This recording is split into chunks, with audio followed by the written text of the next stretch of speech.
Yeah, I think both games we played well. Today I think we could have won, but they played well as well. So I think we're all happy. Today I think we could have been more happy. Oh yes, I think it's a very good experience. Obviously, a lot of people have seen it now, so we'll see. Hopefully, inshallah, everything will go well. They play very well. I really enjoyed my time playing with them. They showed me another side of Bangladesh as well, so it was a very good experience to be with them. Yeah, it was good. I think I just enjoyed my time here. I really love my time here. Every time I come Bangladesh, I love it. Inshallah, but that's not up to me. That's up to them. So I keep working. If they call me, they call me.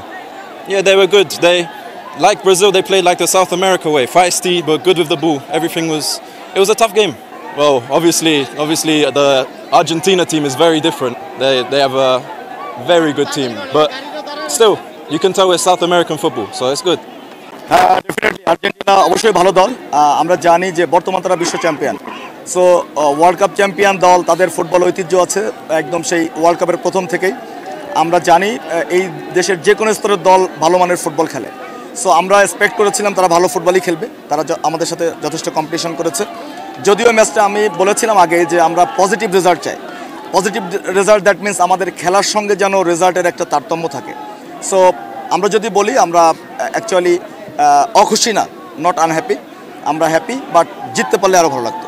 Actually আমি জানি না তাদের সম্পর্কে বিস্তারিত। আমি জানার চেষ্টা করেছি বিভিন্নভাবে, যখন আমরা কোন দুটো দলের সঙ্গে খেলা হবে তাদের সম্পর্কে বিভিন্ন তথ্য নেওয়ার চেষ্টা করেছি। আমি ব্রাজিল দল সম্পর্কে যতটা তথ্য পেয়েছি আর্জেন্টিনা সম্পর্কে ততটা পাইনি। সো আমি কথা বলে দেখেছি, তারা বলেছে তারা প্রফেশনাল ফুটবলার, তারা একাডেমিক প্রফেশনাল ফুটবলার তারা খেলে। কারণ আমরা যখন তাদেরকে একটা ট্রেনিং ফুটেজ দেখেছিলাম গত 2 দিন আগে, তখন আমরা গেম প্ল্যান চেঞ্জ করেছি। আমরা তাদের সঙ্গে অ্যাটাকিং ফুটবল খেলতে চেয়েছি এবং আমরা শুরু থেকেই আমরা অ্যাটাকিং ফুটবল খেলেছি। কারণ আমাদের মনে হয়েছে যে আমাদের এই দলটার সাথে অ্যাটাকিং যাওয়া উচিত, কারণ আমাদের এখানে জেতার চান্স থাকবে ভালো। আজকে অ্যাকচুয়ালি আমাদের যেভাবে আমরা যতটুকু দেখেছি আমার দৃষ্টিকোণ থেকে, আজ স্পোর্টসম্যান হিসাবে আমাদের ছেলেরাই ভালো খেলেছে এবং আমাদের ছেলেদের মধ্যে আমার মনে হয় বল দখল, অর্থাৎ যেটাকে বলে আমাদের ক্যাপচার বা ক্যাপাসিটি, এটা আমাদের মধ্যেই ভালো ছিল, আমরা ভালো রেখেছি। Of course why not, because actually আপনি যদি first tier, second tier, third tier, fourth tier, fifth tier এভাবে যেতে থাকেন, তাহলে দেখা যাবে যে এরা থার্ড টায়ারের টিম। তারপরে থার্ড টায়ারেরও মনে হয় ওই মান হয়নি যেটা আমরা ব্রাজিল টিমের মধ্যে পেয়েছি অনেস্টলি। সো দ্যাট এইখান থেকে তো আমি একজন ব্যক্তি হিসাবে টিম সিলেক্ট করতে পারি না।